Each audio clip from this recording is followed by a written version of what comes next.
Very good morning, one and all. Welcome to my class, History, Class 8th, Chapter 2nd, The Expansion of British Power.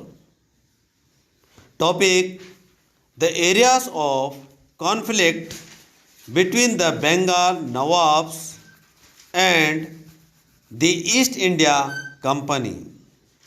Let us discuss. First, Mughal Emperor Aurangzeb granted East India Company the right to trade duty free. But after the death of Aurangzeb, the company wanted more concessions in trade, but these more concessions were denied by the Bengal rulers.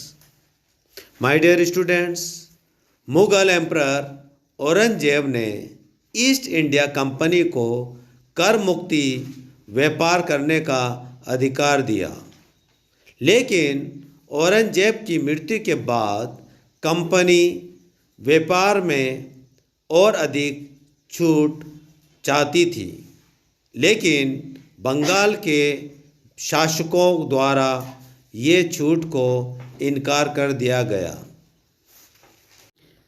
Second, in 1756, Nawab of Bengal Sirajuddaulah also denied British to mint coins and extending fortifications.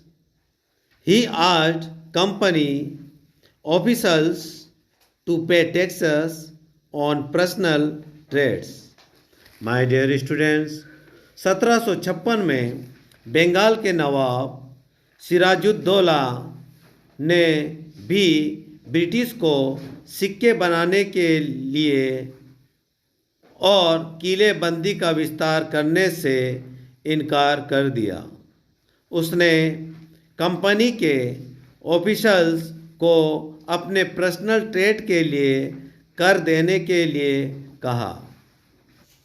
Third, undermining the authority of Nawab, the East India Company refused the orders of the Nawab and humiliated the Nawab and his officials. My dear students, नवाब के अधिकार को कम आंकते हुए east India company ने नवाब के आदेशों को मना कर दिया और नवाब और उसके अफसरों को अपमानित किया. Fourth, then Nawab arrested company officials and took control over the company's fort at Calcutta. फिर नवाब ने कंपनी के अफसरों को गिरफ्तार किया और कलकत्ता में कंपनी के किलों को अपने नियंत्रण में कर लिया. Fifth, finally in 1757 the conflicts resulted as the Battle of Plassey between Nawab forces and British forces. अंत में 1757 में नवाब और ब्रिटिश फोर्सेस के बीच में प्लासी की लड़ाई हुई, आपस में टकराव हुआ. Thank you very much for listening me.